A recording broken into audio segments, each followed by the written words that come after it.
I guess we can vibe for a bit and then decide where we're going with it. We can follow Kieran's notes. I love vibing about just the Balkans in general. I feel it's the easiest region on Europe just to vibe on because it exists in Europe as a vibe. And if you pick sides on this vibe, then you're fucking up. No, you've misunderstood the game if you're picking a side, I think. Like, what's funny about this is someone elected in Kosovo, a country that's, according to Serbia, a part of Serbia, is being like, no, we're going to merge with Albania, forcing Serbia to go to war with Albania. And Albania's just like, wait, what? No, please. Really cool stuff. Like, did you guys catch this thing a few years ago? There was like, Vucic sent a train to Kosovo that had written Kosovo is Serbia in like 27 languages or something, and was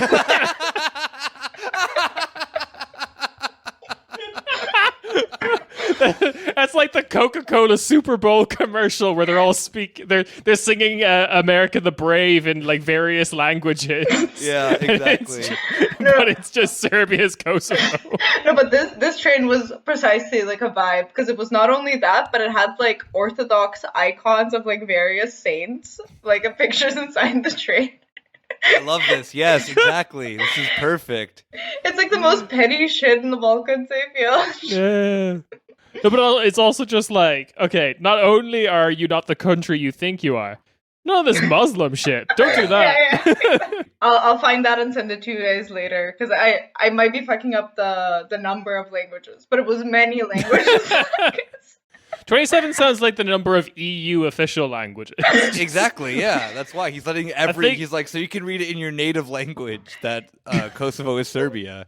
Yeah, he probably just did it in Serbian like a couple of times, and he was like, yeah, this one's Croatian, this one's Bosnian. Serbian in Cyrillic, Serbian in the Latin alphabet. Serbian in Chinese characters for some reason. Why not? Fuck it. Let's go. I'm Vucic. To be very fair, because the Corona thing, he was, saying a few nice things about China here and there. And with that now, with the Sino-Serbian relationship. Yeah. Oh my god. This is like our weird like cyberpunk science fiction, like Cyberpunk in the 90s, they were like, Japan's the future. Cyberpunk now is like China's the future. Cyberpunk in like 5 years, Serbia's the future. The new center of global capital will be Belgrade for some reason. There's this phrase that was used in back in Yugoslavia that's like, speak Serbian so that the whole world will understand you. Which is... I'm sorry, the whole... Wait, you mean like what, like 5 million people? Like that's the global population? Well, the idea was that like everyone spoke Serbian in Yugoslavia because of Serbia's like general dominance. So that's where it like kind of came from. But it's great. It just sounds again like a cursed Coca-Cola commercial, like the Yugoslav equivalent of "I want to give the world a Coke." It's just like speak Serbian.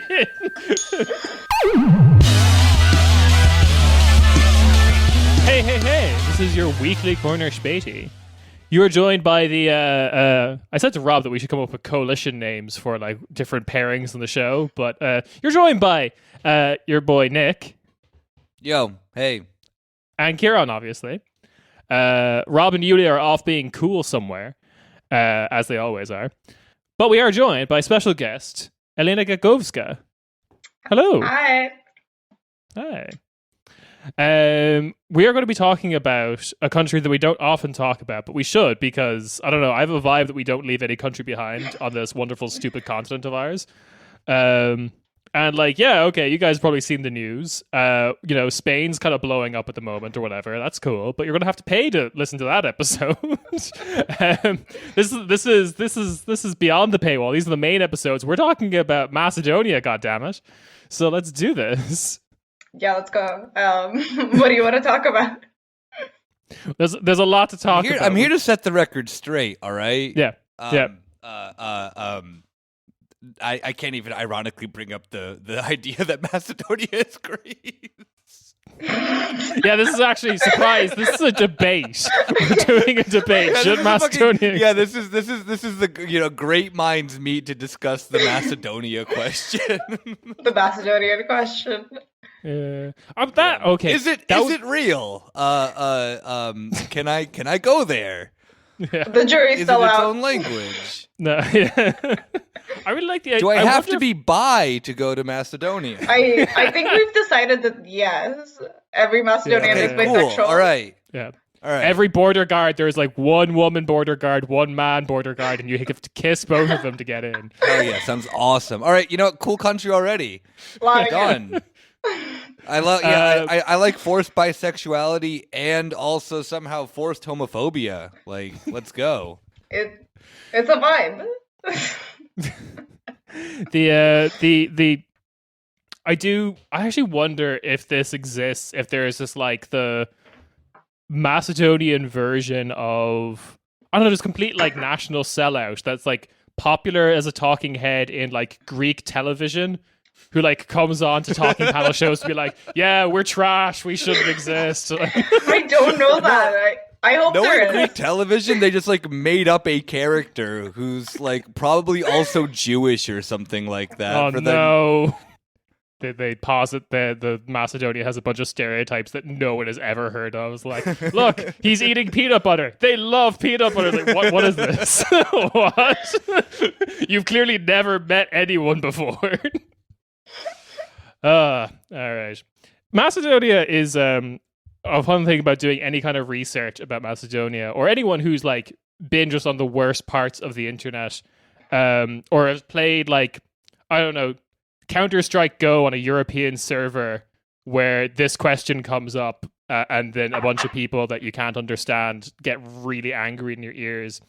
I think I can illustrate it with this ridiculous quote. In 2017, a U.S. Congressman, Dana Rohrabacher, how would you pronounce that if that was an American name, Nick? Because I'm actually Rohrabacher. Rohrabacher, okay, fair enough. Dana Rohrabacher casually argued that Macedonia, quote, is not a country, end quote. Could have fooled me. And should be divided up between, this is a great list of countries, Kosovo, Albania, and Bulgaria. Not even giving one to the Greeks. Come on. That like quote gave me such fucking whiplash because I was expecting the typical thing that like, oh, he's just he's a weird, like, you know, Greek diaspora ultranationalist normal fucking thing. No. Kosovo, Albania, Bulgaria. Like, he doesn't, yeah. That's amazing. Like, I mean, Kosovo just started existing, like, how many years ago? And, like... Yeah. 30? Yeah, I forget. And it's too small.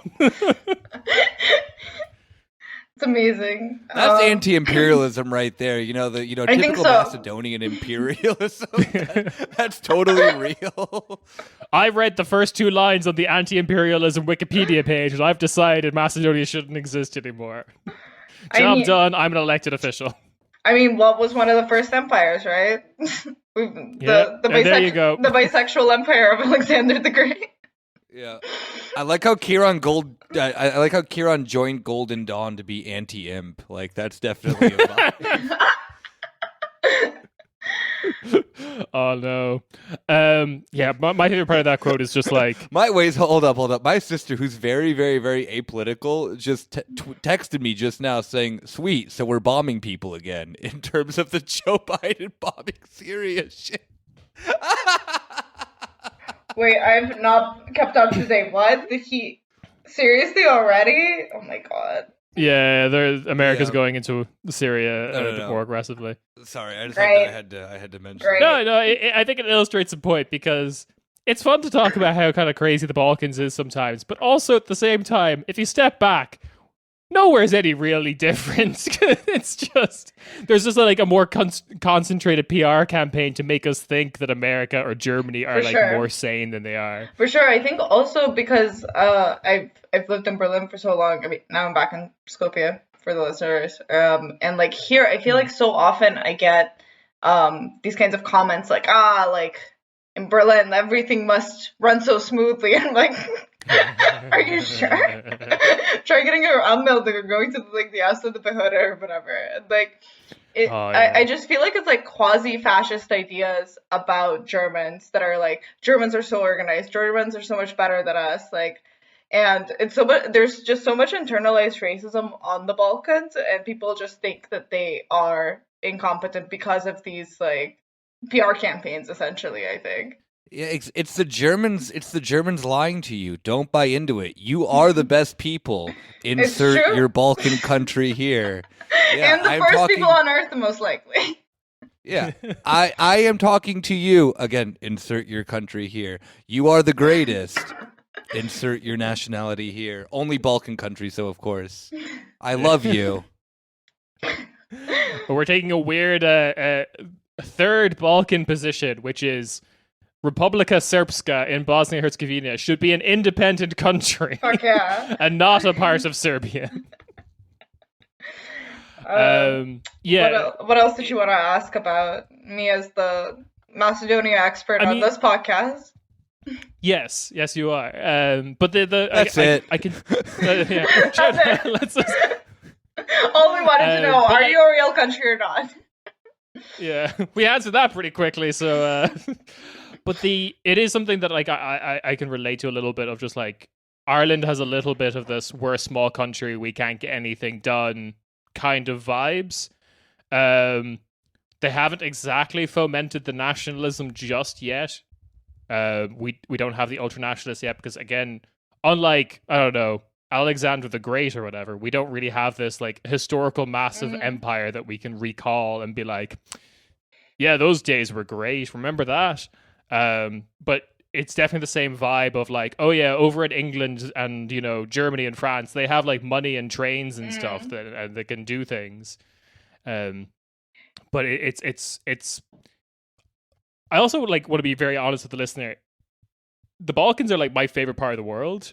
Not in like in an ironic look at their insane YouTube comments way. I really like this part of the world. I really liked being like. So the funny thing about like the Macedonian antiquity myth of just like, yeah, we have a direct connection between like us today and like antiquity Macedonia is I liked Croatia like being in the city of Split where they just acknowledge, yeah, this used to be some like Roman general's like house, but now it's our city, so fuck off.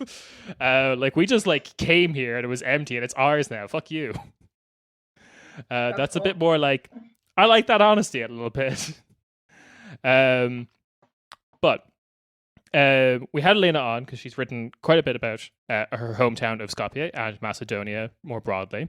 We're going to include those articles in the show notes. Most of them are in English, written for Jacobin or the Left Berlin. Left Berlin is a good publication. There's also one particularly about violence towards the Roma people, which we will not talk about in that episode because I read that article yesterday and it is upsetting. But I guess the first thing I want to talk about is just this first article that you... What did you send? What is this? It's my favorite cover of a book I've ever seen. It is called A Modern History of the Balkans. It is just, unfortunately, Macedonia is not here, but it is. Wow, rude. I'm sorry. I didn't paint this beautiful picture, but they're all shaking hands, and I feel that this is our vibe today. Yeah. Yeah, that's like, dude, you ever do that 4-way handshake? Nice. Like, it's sick. What is this? I told you, it's a cover of a book. I know, but I was at this party one time with a Greek and a Serbian, and they let me do the 4-way handshake. We can like put Macedonia in between, the Serbs and the Greeks. I mean, Macedonia is already supposed to be absorbed by, who was it? Albania, Kosovo, Serbia. It's basically in the picture. I like how this book is so old that it doesn't have any of those people listed that in the thing, in the national identities or the pictures. Yeah. Amazing. So this guy being like writing this in like early 1900s, being like, yeah, the Balkans will probably split into like 4 countries max. It'll be fine. Balkanization's gonna go great, guys. Yeah, we did it. However, okay. So I guess the first little thing about, before we go into like a bit of a modern history of Macedonia, I did want to talk about something that's been in the news a little bit, which is someone that I've been referring in chats to Elena as Sasho, which she finds very upsetting because no one refers to this guy by his first name. But his last name's hard for me to say, so I'm just going to call him Sasho. Sasho Baron Cohen. Close enough. Yeah. Can you tell us a little bit about this guy and why he's in the news at the moment? Yes. I wrote a single joke for this podcast on this piece of paper, and it's about him. So I plan on reading this one joke. So Sasha Bialkov is the ex-head of the counterintelligence. He's an accomplished businessman, father of 2, and famously a very good listener. That is a good joke. Because I know what he's actually famous for. Yeah. So famously, Nick, he facilitated the wiretapping of 20,000 phones in Macedonia, which was a big scandal in 2015, I guess, when the then opposition, now party that's in power, the Social Democrats, revealed that this was happening. And they revealed these conversations of what they called bombs. And so Zoran Zaev, the current prime minister, then leader of the opposition, was revealing these things. And it was a wild ride. 20,000 phones in 2015 is like a tenth of the... No, because this would be phones. No, yeah. It would be 10th of the population, right? What is that? Because it's 2 million. Can someone else do the math? Yeah. But it's okay. So I'm assuming 1 phone per person would be 1%. Yeah, would be 1%. Oh, okay. But it was generally even people from his own party, people from the opposition, business people, journalists. It was definitely what led to my political awakening, was just these things happening. And I was like, okay, then I guess this is something that happens. Yeah, because I guess this was 2015 that this scandal was revealed, which then led to some events in 2016, the year where everything happened, where we can talk about that in a bit. But Sasha, wiretapping's a scandal when you're a smaller country. But that's because you probably knew someone who was wiretapped. No, I know. And I'm just saying, it's in the U.S., they just vote openly on wiretapping everyone. You're just that's true. Okay. Yeah. I guess so. In Ireland, it's a little bit more just would you like to vote on wiretapping David? It was yeah, David's being a real shit, yeah. Wiretapping, fuck that guy. Yeah, and just all know each other, so it's yeah, so even just neoliberal corruption in Ireland is just a little bit it's time for jobs for the boys, and all the boys are just sitting at home being I hope it's one of us. It's statistically likely to be one of us. Let's just build something. Amazing. Let's build a bunch of houses for no reason. Yeah, so with Mielkov, it's or as Kieran wants to call him, Sasho. Sasho. It sounds so weird to me to hear that, because it's it's almost like a nickname, because Sasho, you would call someone whose name is Alexander for some reason, a nickname. I don't know. Don't ask me why. I don't think I understand myself, but he was just such a figure of mystery, especially during the VUMRO years, and no one knew much about him. He is also famously Nikola Gruevski's cousin, who is the ex-prime minister of Macedonia, who also a few years back fled to Hungary. And as he was supposed to go to jail, he fled and somehow mysteriously disappeared. And when I saw this news about Sasha disappearing, when was it, a few days ago, it felt so surreal. I was wow, both of them are just gonna evade justice. But it was just the other cousin now is leaving. Cool. I did not expect him to come back. I thought it was done for. The favorite part of it, he accepted Catholicism and knew that the only country to go to was Hungary. True Catholic paradise for if you're a fucking psychopath. Yeah. No, and also, I'm pretty sure Hungary won't investigate any corruption that anyone ever does ever. So you think? Yeah. I don't know. It's just a hunch. I was reading a report there that like China's first international international campus for one of their universities is going to be in Budapest, and like the reason they're doing it is because they're just like, yeah, it's like really politically stable here because like nothing ever changes, and they're like, oh, that's weirdly true. Oh, that's upsettingly true. Wow. Game recognized game. Basically, people just feared him, kind of. They like knew that he existed, and like with the bombs, it was the first time that anyone ever heard his voice, really, like the public, because he just didn't do any interviews or anything for TV, and he basically just like operated like a mafia boss, like threatening people, and like I learned about this like an hour ago when I was at my parents'. My dad told me that apparently there was some kind of report that said that he, on his personal laptop, could listen to like 4,000 phones at a time. Like you just like click on a phone. Oh no. Yeah, he's like that dude who's like, one ear is like, Beethoven playing, the other ear is a podcast. That multiplied by 2,000, yeah. Thank you for that beautiful What do you comparison, do? Nick. I always like whenever I hear that, my first reaction is like, damn, that's pretty crazy. But then it's like, what are you gonna do with that? Like, all right, if you can listen to 4,000 phones simultaneously, like I just imagine that literally being the galaxy brain meme, like unable to process whatever's like coming through the phone. Well, but like you have to transcend a dimension and like quantify time in order to. I could totally imagine you setting this up as like, I'm a political genius. I've cracked Macedonian politics. It's like House of Cards, but I live here. And like in the halls of Macedonian power, I'm gonna like approach this like, heavy hitter in Macedonian politics. And I'll be like, hey, George, I heard you told the wife to pick up some milk on the way home from work. Nice. It's like, how do you scrape through all the phones? It's just like one guy looking for dodgy details. How is that like not most of it just like what this bullshit? Sounds like? This sounds like? This sounds like this sounds like, you have to bear with me. Unfortunately, Rob's not here for it. But it sounds like if Kanye West became president of a country.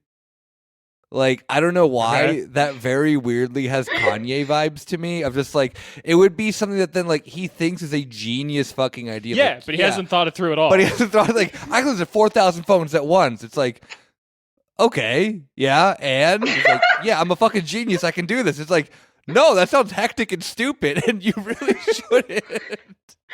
Like, you're not smarter listening to 4,000 people talk at once. Like, sorry, dude. Because, like, doesn't the U.S. have, like, a system in place that if certain phrases on these watched phones, they'll like, trigger... It's, like, automated to an extent. Like, if you're just one guy on a laptop being like, yeah, I can listen to 4,000 phones. Just like, how do you decide which one? What are you looking for? Yeah, how do you weave through all the... It's the guy where... He still shouldn't be allowed to do this. I'm not gonna... No, yeah, absolutely not. It's very bad, but it's the thing of the guy playing chess with his brain. I've done it. But yeah, basically, other stuff that's like terrible about him is just that he was also like sued for money laundering, and he was just like basically able to evade all of this justice, and like and what was it, like 3 days ago, or yeah, it's just like he disappeared mysteriously as he was supposed to be served a court order. And he was gone, and I just think everyone was posting on Facebook, like, one of the things that people, I saw a friend post was like, guess he won't be counted in the census. Too bad. Oh yeah, we famously have not had a census in 20 years, because I think it's because, like, generally, because, like, people don't want to admit how large our Albanian ethnic minority is because of nationalism. Oh, fuck. And that's fun. Yeah, very fun. Yes, the true Balkans. Yes, I. Or yeah, they just do like they just do the census. It's like, sir, we have a problem. What is it? The entire population is identified as either Kosovar, Albanian, or Bulgarian. Oh no. But today, Bialkov was sentenced to 12 years in prison for like the wiretapping and all this. So that's kind of cool. But basically, what's funniest to me is like right before we started recording, I watched this video. It's too bad that there aren't subtitles, but it's amazing because he was gone, and then like it seems like maybe the police interrogated his family or something, and he just didn't plan this super well, and he got worried and came back, and he just shows up in front of the like judicial building or like every other building, and there's one reporter there who catches his statement. Definitely not staged. Definitely this reporter was not informed beforehand that Bialkov was coming back. And the first question he asked him is, Mr. Bialkov, are you currently in Macedonia?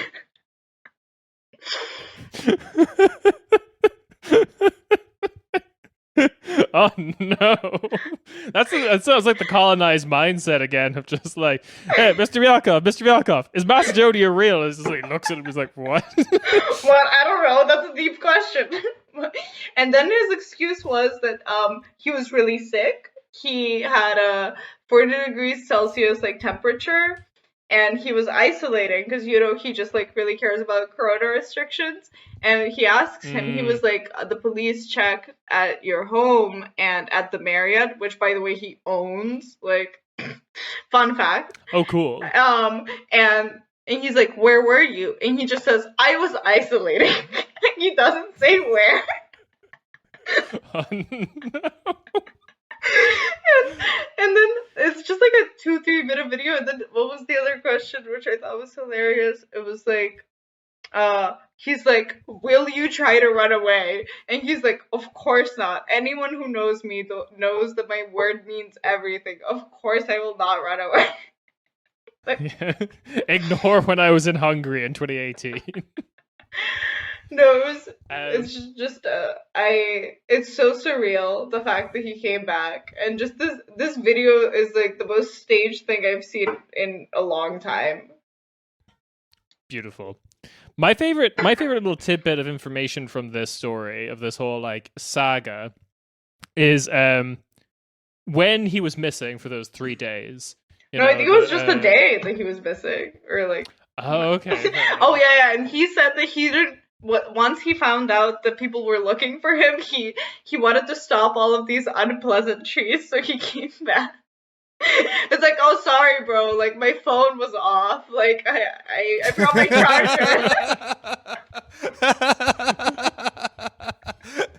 charger. Dude, crazy night last night.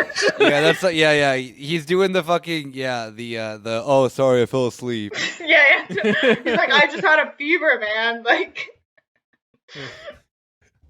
There's that really annoying thing on Facebook where you want the conversation to end, just be like, police, where are you? Thumbs up emoji. Just thumbs up react. Sasha has liked this post. Okay,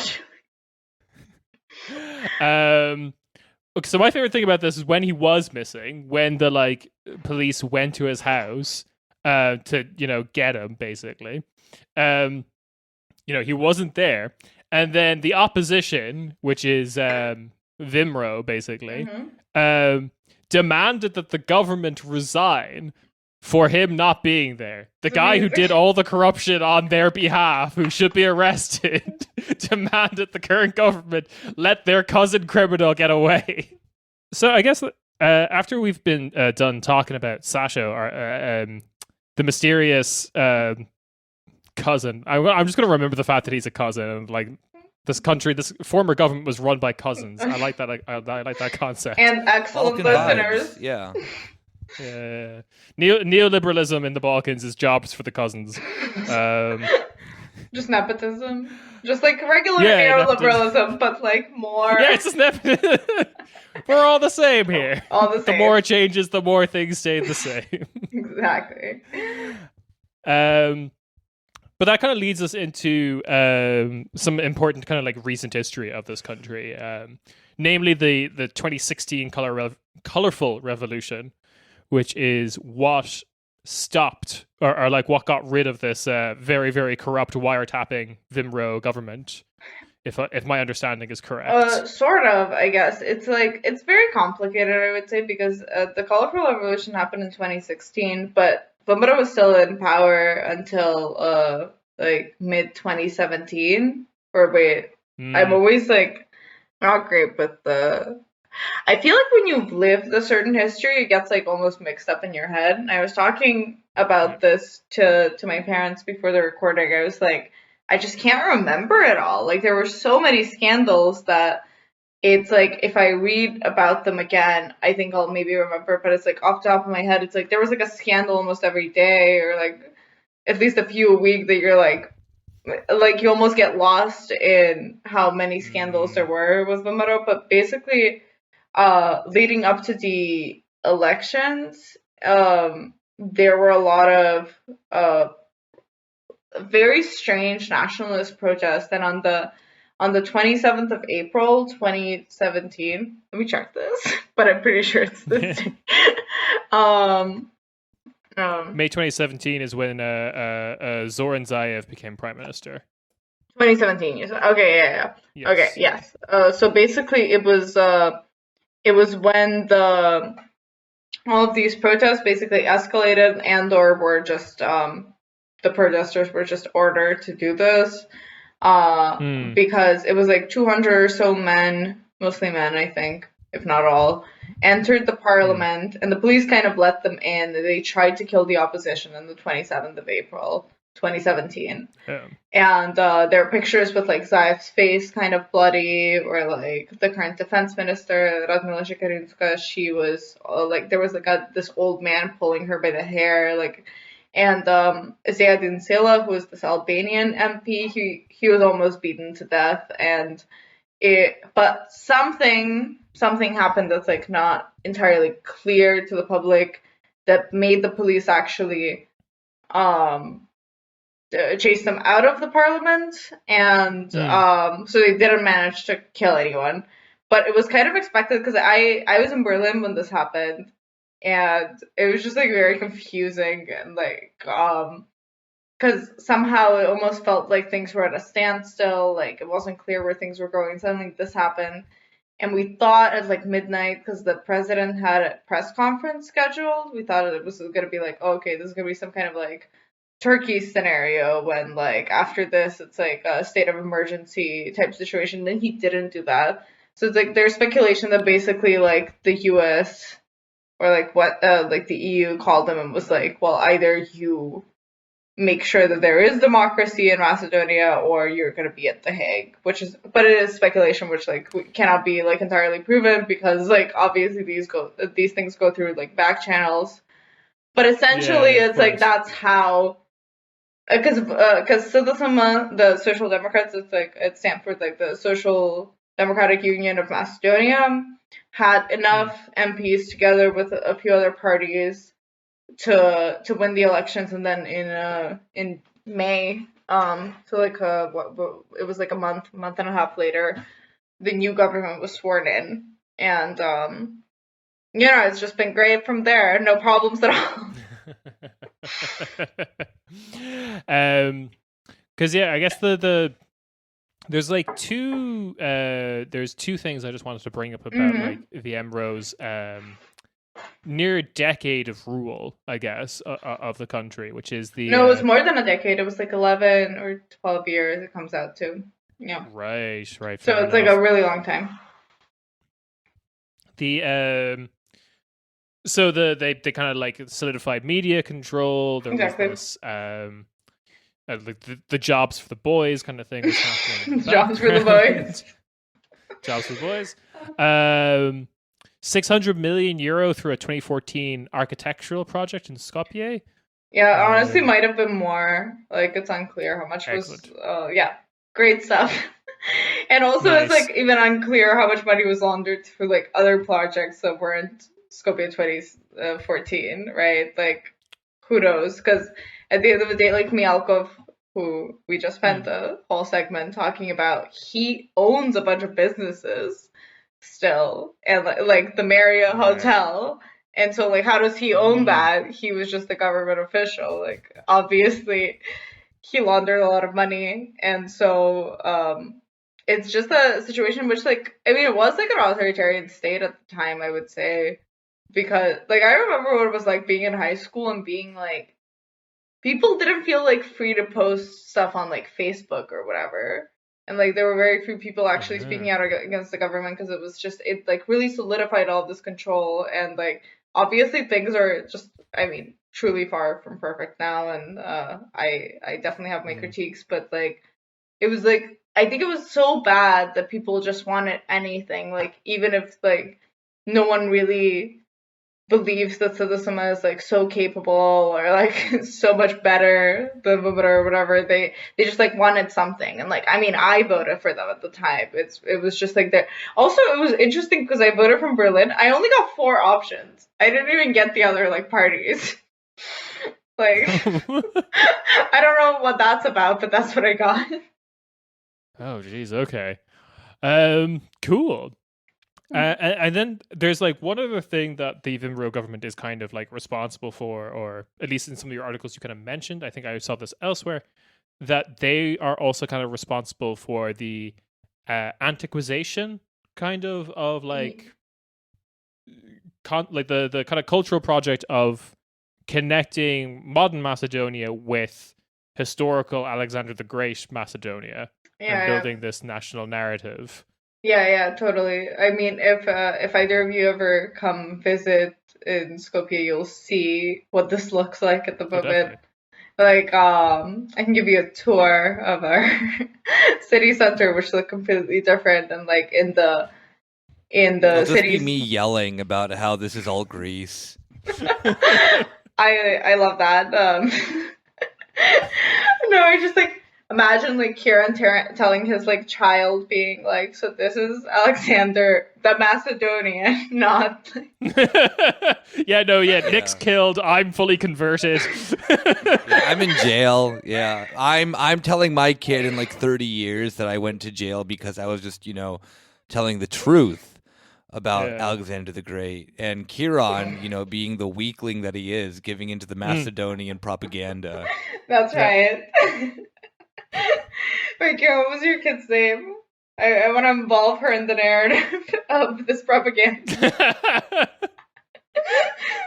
Yeah, she's going to be incorporated into the new mythos, the national building of North Macedonia. It was like Irish little child was like a part of the new Macedonia or something, or the new Greece, whichever one of you is more convincing to this baby. And then in 20 years, there's a statue of her in Bikola, and just like, she was Macedonian. Of course. Oh my god, I love that. Well, too, like, my like, after I die, my entire thing will also be changed as well, so that then I as well will also be Macedonian. Oh my god, there's a corner Späti statue in the middle of the city. Yes. Yeah, we're all Macedonian.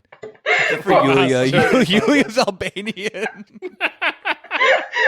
Oh my god. That would be the new wave of conspiracy theories. It's just like people fighting over whether or not this corner Späti guys are Macedonian.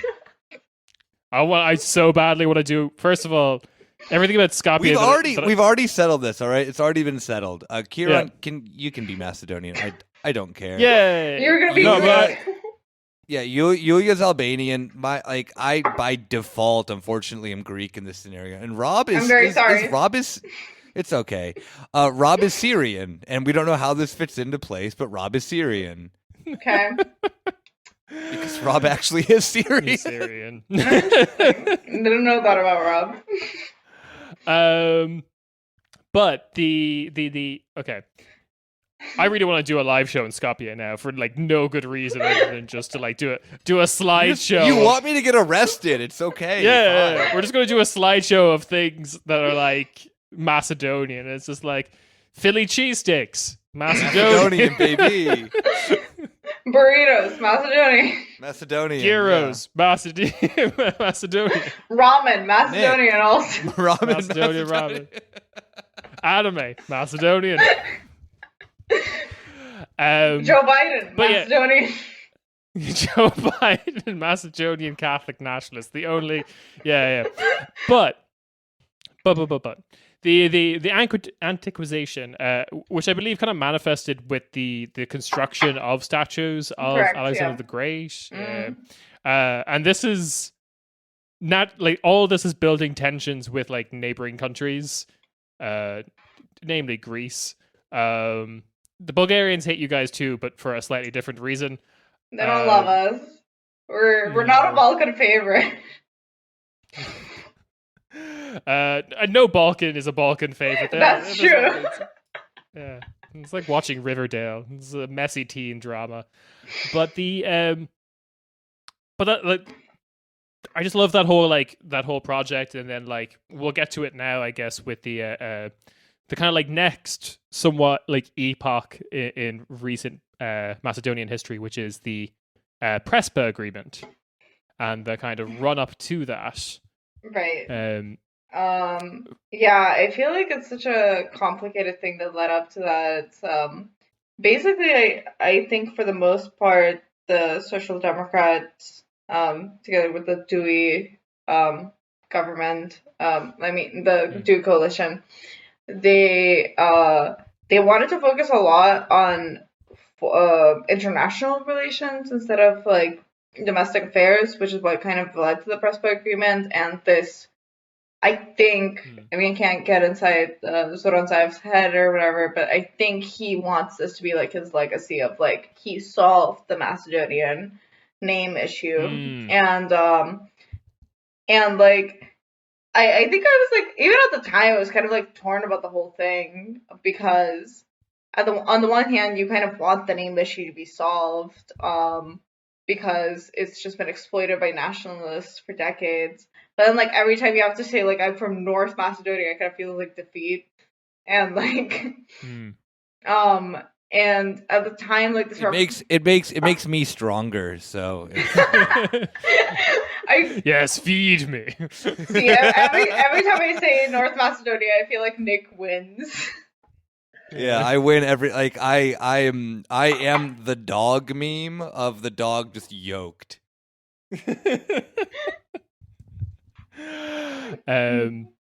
But yeah, sorry, go on, Elena. Yeah. But yeah, basically it was the agreement was conjured up by Zoran Zaev's government and Alexis Tsipras's government, which was also social democratic of why am I blanking on the name? Like Syriza, which I think you guys have done episodes on them and their like neoliberal betrayal as well. Yes, yeah. Oh yeah, they're trash. Yeah. And similar to what you're saying about Zoran, I think at this point in Syriza's career, Alexis thought this would also be another thing of his legacy. Right. Normalize relations with Macedonia. This is something I could possibly get done because I fucked the economy. But like, truly, so bad for Alexis Tsipras. I also just love the fact that Kieran refers to every Balkan politician by their first name, like they're his buddies. Like Sasho, Zoran, This is Irish Alexis. tradition. This is Irish tradition. I'm sorry, but you do not refer to politicians other than by their first name. I can. We had a president. We had a prime minister literally called Bertie Ahern. No one called him Albert. It was always Bertie. So one of the things I just wanted to talk about there with the Prespa Agreement is how it was kind of like ratified with the public, effectively. Right. I mean, the Prespa Agreement is just like so complicated in the sense that like the people opposing it were generally nationalists, and there wasn't like a real like anti-EU or anti like NATO discourse. It was like even Mumra at the time was supporting entrance into NATO and the EU. They just didn't want to change the name, which was like very absurd. There wasn't like any kind of like critical discourse for the most part. And so like the people who really supported this like Euro-Atlantic integration, they voted for it, and the people who didn't just abstain from voting and had this like strategy of like, if we boycott the elections, they won't be valid elections. But then we changed our name anyway, so that's great for democracy.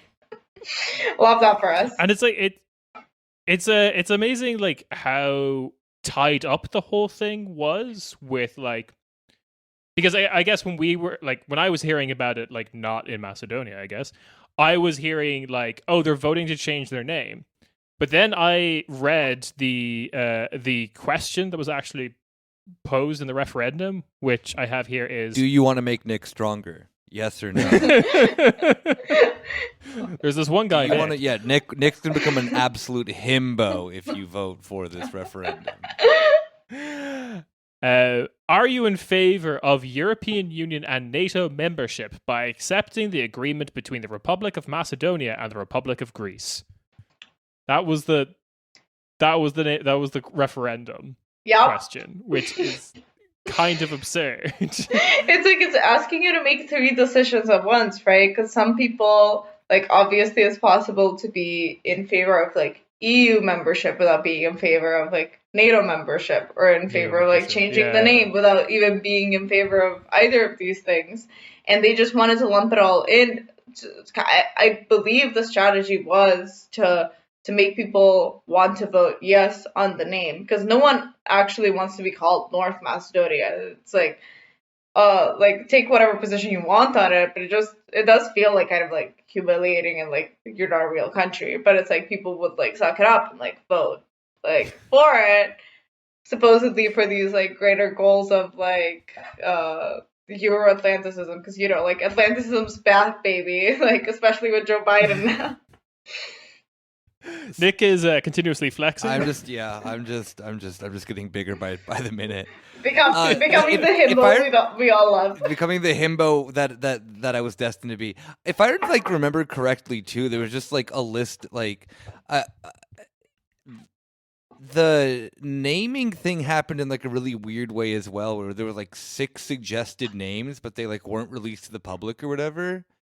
I think so. Honestly, it's like as I said earlier, I just feel like there are so many random scandals that I can't keep up with everything in my memory, like off the top of my head. Yeah, the list of names was an interesting one, because I also remember the list of names that I think you're right that they weren't released, but there was like speculation. Wait, Kieran, is Nick there? Like I can't see Nick. Yeah, I'm here. Yeah. Can you hear us? I've transcended time and space now. I've become too powerful. I am king of Greece, which now includes all the Balkans. Yeah, just the world. I encompass everything. I feel like it'd be so funny to do an episode from Skopje if you guys ever visit. I feel like we can do a tour or some shit. Like, God, yes, definitely, 100%. I want to do a show to like the 5 leftists in Skopje that speak English perfectly. Yeah, I'll still be like stoned, like not the good kind, the bad kind. Yeah, we have to heavily sedate.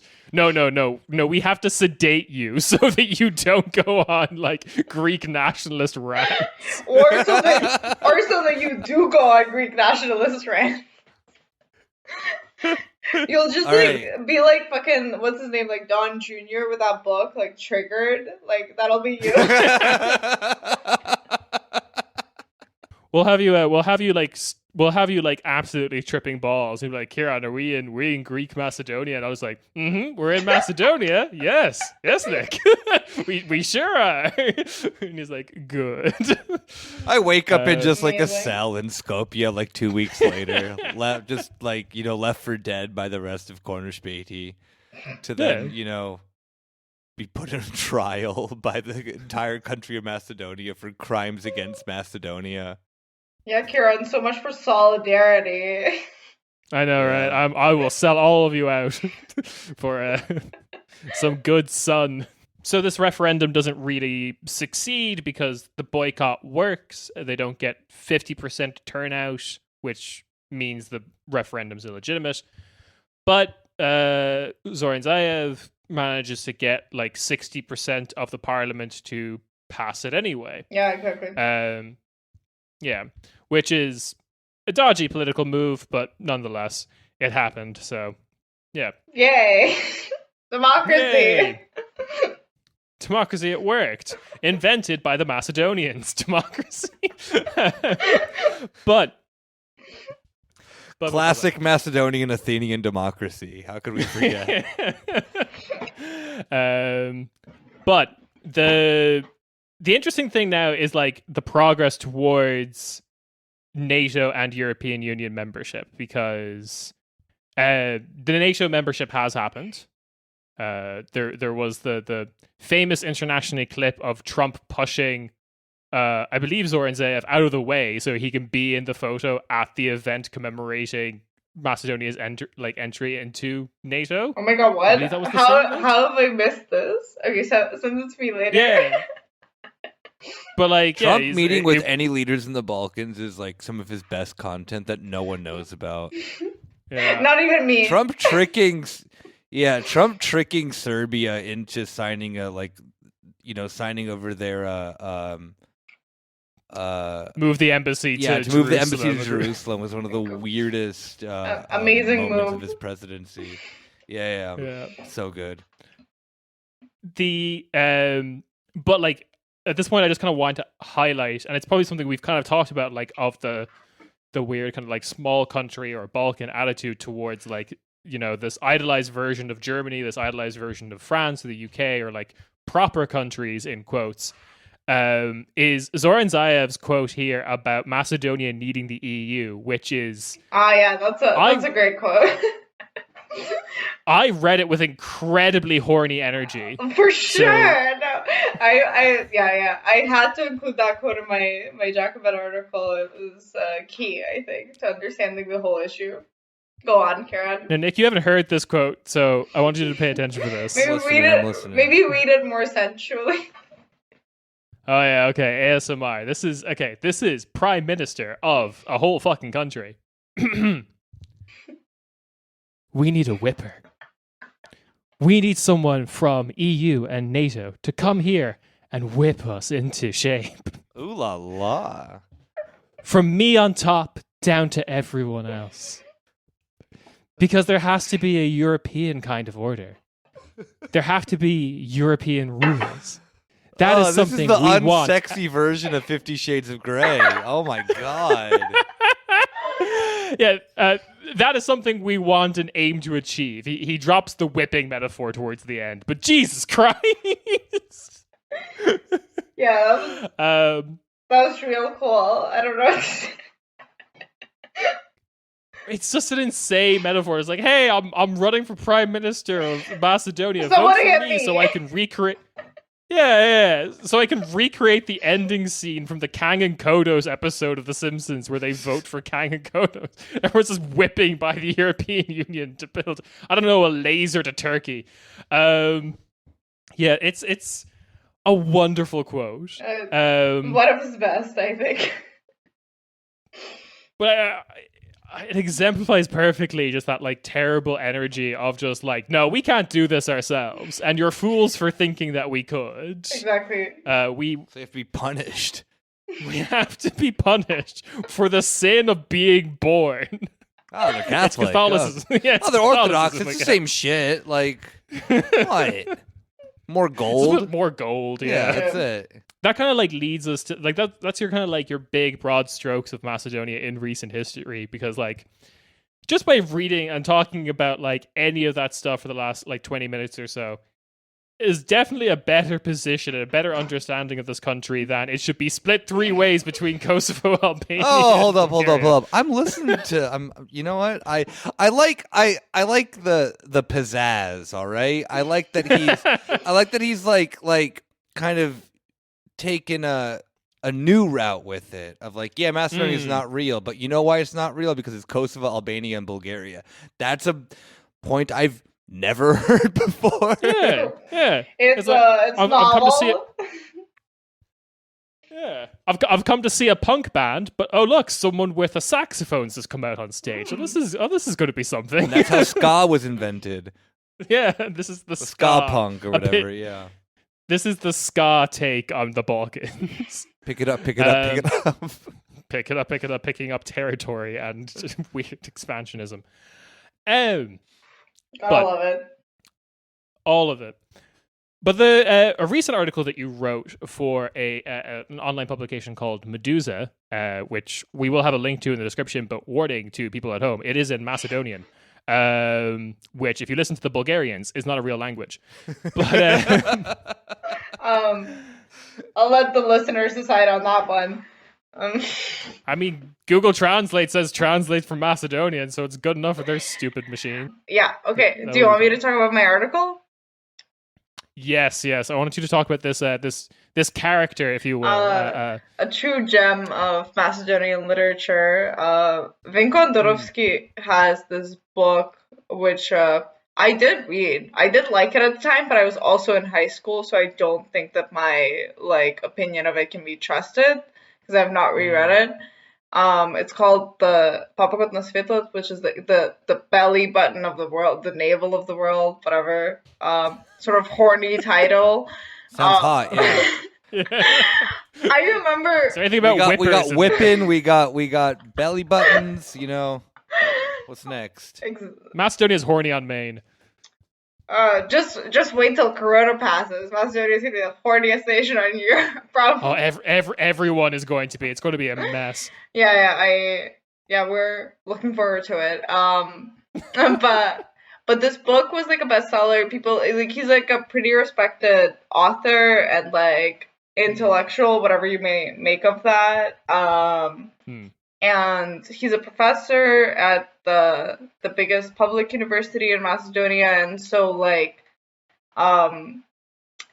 it's just people don't really criticize him. He has this column in an established newspaper, and I think the fact that I have not lived in Macedonia for the last 5 years and just moved back 6 months ago, I think just made me. I just wrote this article on a Friday, but a lot of people were really impressed, which I'm not saying it's a bad article or anything, but I think people were just afraid to criticize him, and I just didn't care, and it just sort of happened. I was just but this is the summary of the article that I was initially responding to, but then I connected it with some other homophobic articles that he had written. So also the article that he wrote, it's a column, and it's a kind of pun. The title is Po arno seksualno obrazovanje, which means better sexual education, but the pun is that he put the A in parentheses, so you could also read it as porn sexual education. Aren't I clever? Yeah, he did it.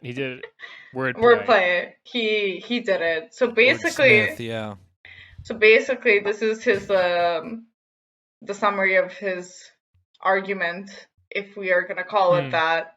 So he's my friends and I didn't have such a sexual education, but we still managed to make kids, haha, and get married or have sex, whatever. Go for you, And he's children should not learn about sex from porn sites, but also I don't really love sex ed. Also, faith / religion, I guess, and love cannot be taught through reason. So that's why we shouldn't have sexual education.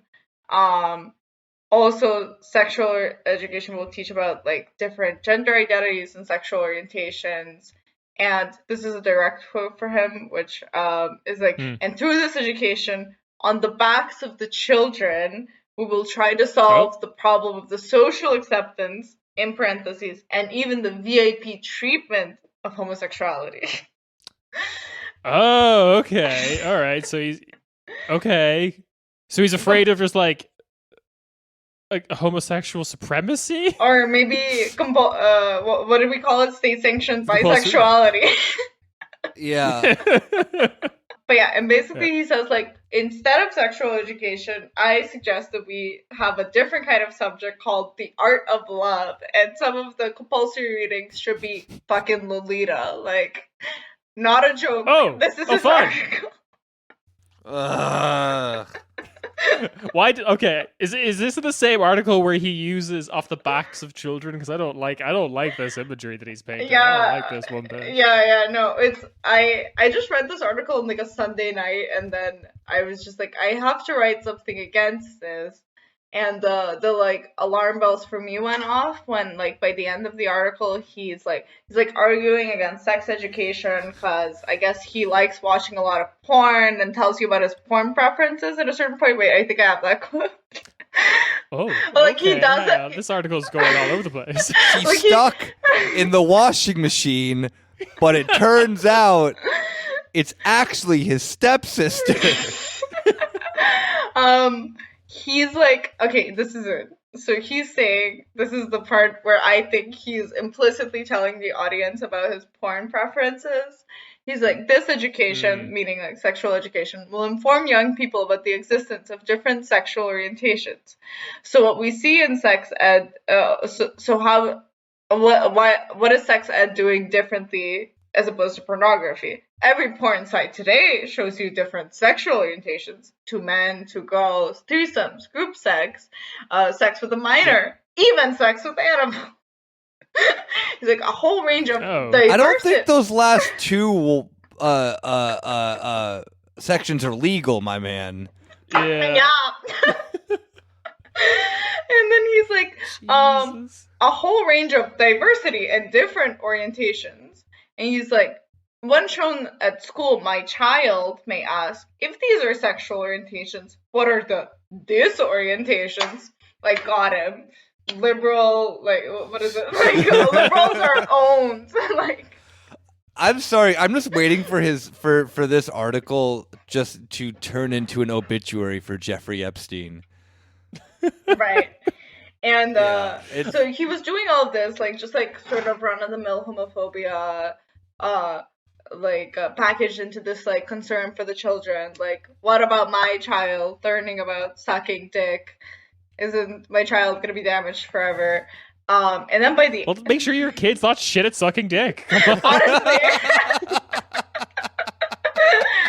And then he like does all of this like hand wringing whatever, and he's like, thus I feel really close to the human rights association called Promas to Us. Mind you, not a human rights association, but a conspiracy theory website sharing fake news about coronavirus and vaccines. Okay, excellent. Are we getting? And is it getting? Oh, sorry, I have to ask. Is it getting wrapped up in the same kind of hand wringing he's doing about like save the children? Is this Macedonian QAnon? Yes, correct. Wow, Karen, you got this. Wait. Yes. I will follow up with a picture that you may describe to the audience. Do you know who else also loved pedophilia? The Greeks. We've got this. Oh, damn, all my power has been sucked away from me.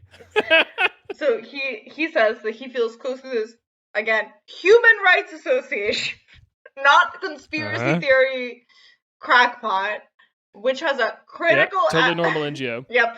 Which has a critical attitude towards the introduction of transgender ideologies in education. Yes, okay. So this to me was like the moment in which I was like, okay, this is a red flag. I should look up what his sources are. So when I looked at this website, it's just like insane. It shares things about how you can cure coronavirus with like vitamin C, that it's like not a big deal, and has this long article against sexual education where they say that like they repeat that like conspiracy theory that Planned Parenthood is selling fetuses, or like, so it's just like, that's old. I know, but it's like that's sometimes you know how also in Germany it feels like the like the pop culture is kind of late. I feel like the conspiracy theories are kind of late in Macedonia. I get that, yeah. Wait, I'm gonna send you to this guys. Anyway, wait, I have to send you the picture of the woman who runs this conspiracy theory website. I will send you the her profile picture. Just wait a second, because no problem. It's worth it. Trust me. I love the idea of the delay of like conspiracy theories, of just like him writing articles about like, here's why we should stop sex education. Also, what happened to Building 7? Thank you very much. Anyway, are you aware of the like flag of like Virgina, or like I don't know how you say it in English. It's like the old Macedonian flag which like it's disputed between the Greeks and the Macedonians. Oh. Maybe just put a link in the description. It's just a different kind of flag. So the leader of this conspiracy theory organization. It's the star, right? It's yeah. like a different looking. Yeah. It's like a different looking sun, but it has like 16 rays instead of 8. Mm-hmm. And it was like there's like a spiky pointed ball. They're pointed instead of like how the Macedonian flag currently is. Yeah, exactly. Oh, okay. Exactly. And her profile picture is a red Q with literal sons of Virgina like inside the Q. There we go. Cool. Right? I love this. When I found that, I was like, wow, I'm at the cusp of something truly great here. I'm gonna take that. All right, I'm gonna take that logo. I'm just gonna put the blue background behind it, and then boom, we have Greek Macedonian QAnon. Yeah. My new grift, if you will. I really like the idea of the only thing that bridges the like two ultra-nationalist groups that have classically hated each other is this new QAnon conspiracy. And everyone can't decide if this is good or bad. So the fighting has stopped, but oh no. I love that. Love that for us. Love that for the Balkans. Yeah. But essentially what I proved in my article, which I guess not many people bothered to like look up this person's sources, and he has an article in which he claims that children are being sold to gay men for tens of thousands of dollars in Brussels. And even though he says that these children are this is not technically human trafficking or whatever, like there are not children that you see in cages and that are bought or something, that it's like literally connecting gay men to surrogates. Which it's not even that, like there are no prices that I could find anywhere on this website. It's called Men Having Babies, and it's just like an American NGO or something that helps gay men form families, which is like adoption. Like it's just like just like totally normal and nothing like bizarre happening in relation to it. They like hold parenting workshops and whatever, but he picked up on the fake news that like they are selling babies, and he specifies in his article he's like through rented out wombs of women, and he's like back in the day when a man would pay a woman for like a sexual act, that was called prostitution, but now it's human trafficking apparently. Like it's like Jesus Christ. It's like reading this. It's such a rabbit hole I went down. But I read a new column by him today. I mean, it's not a new. Maybe it's a new one. I think it's like slightly newer, which had a really cool quote that I would like to share. In this article that's more recent, that's called "Hate, Not Hate Speech is a Problem, You Fucking Idiots," essentially is my free translation of his title. Oh, great. And then he's talks in your face. Yeah. It's like he's just like, have you ever noticed that straight men like on the right are just so angry and aggressive, and you're like, what are you angry about? Have you tried being a woman for like 3 fucking seconds? And like, but they're so much angrier than you, and they're angry about random shit that's like not even real. But yeah, this is like, I mean, everything you described initially about this guy, like at the beginning of the section, was just like okay, again, we had these jokes about like how, you know, the Balkans are insane and stuff like that, but like this is also just incredibly British. Like this is just there's a columnist who like had a successful book like about 10 years ago, and now he's just kind of like resting on his laurels. He's kind of secretly every so often like kind of dropping hints that he might be a pedophile, and like and then like at the same time no one challenges him ever. And this is that he's just got like a column in a respected like newspaper or journal or whatever, and that's British energy. That's that entire country. It's true.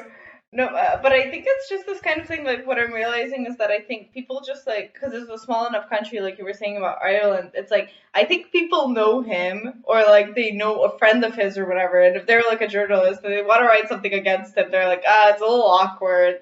Like my friend's gonna be mad at me. I don't want to deal with that right now. Whereas like I didn't have any risk of anyone being mad at me. I was just kind of like, this guy's a dick going after trans people. He's gonna go down. Like, that's the other British thing, going after trans people. That's true.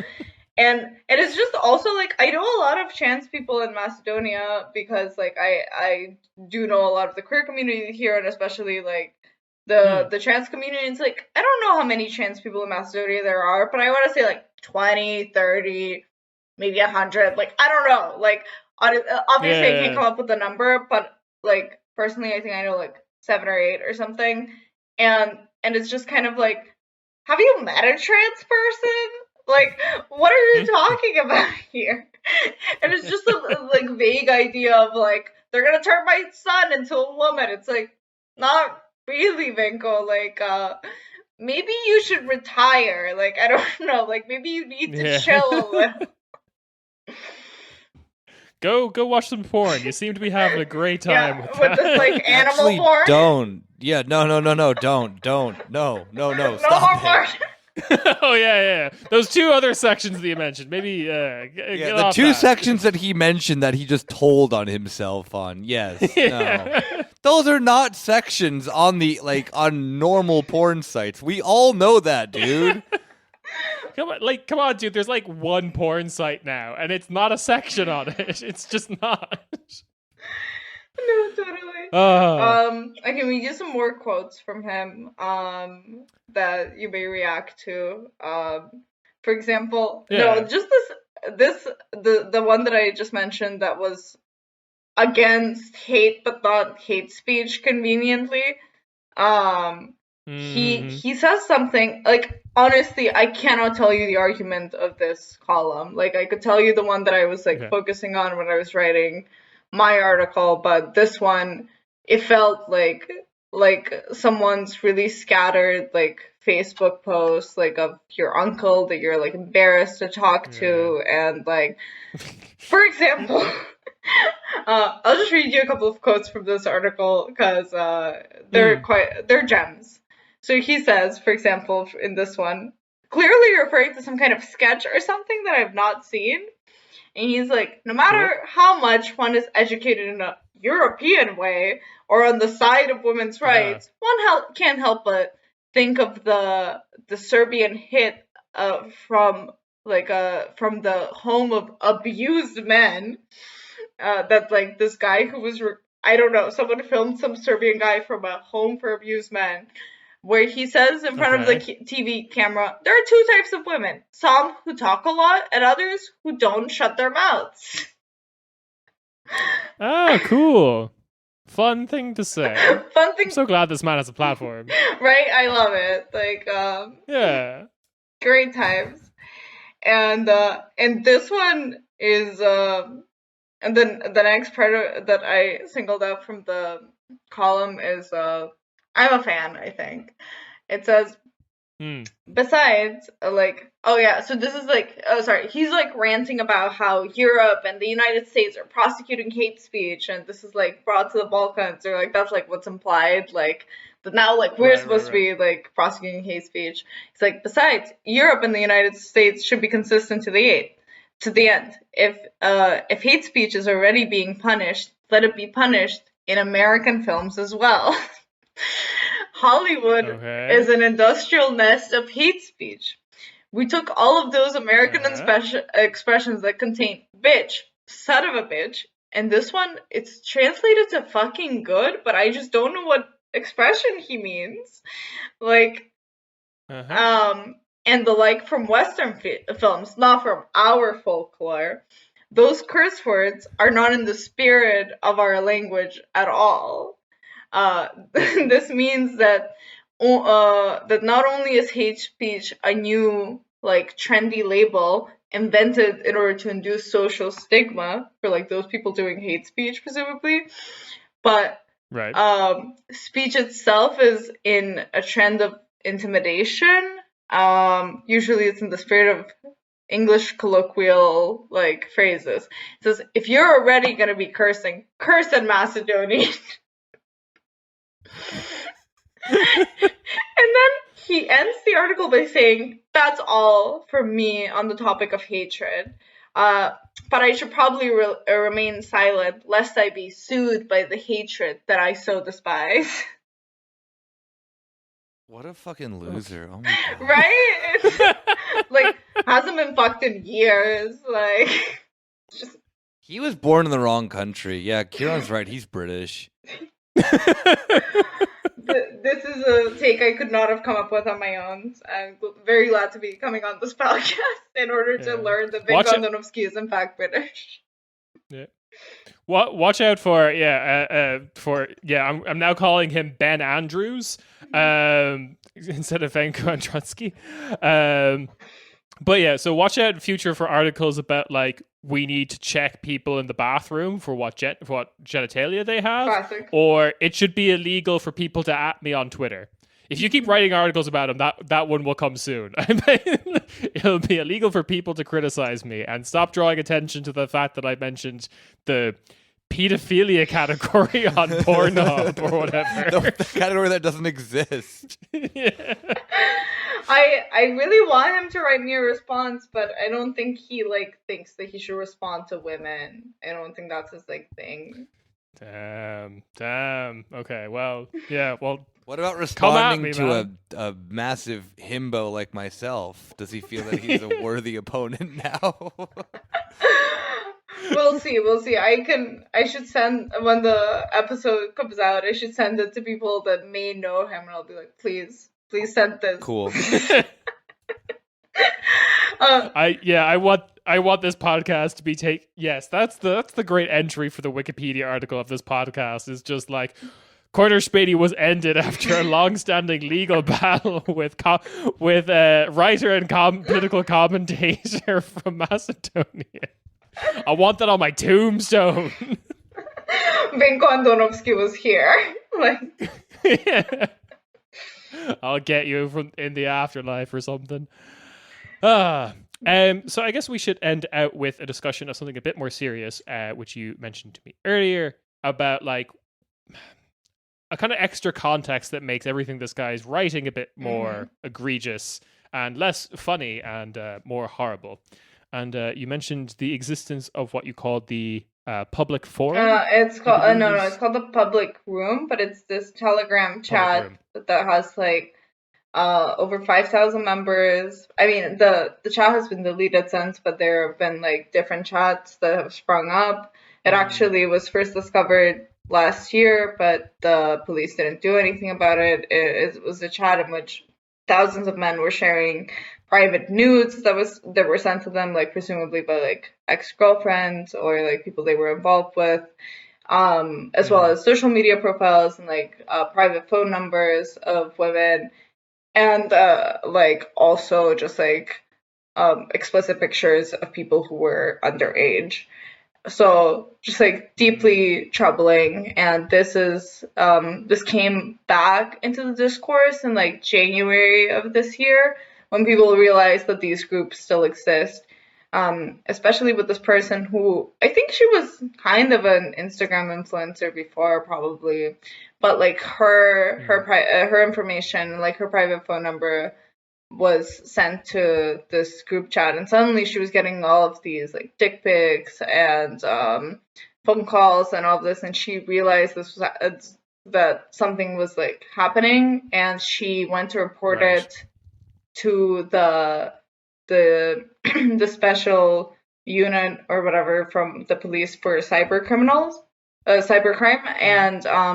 and they told her like, well, you're over 18, so we can't do anything, which is not true.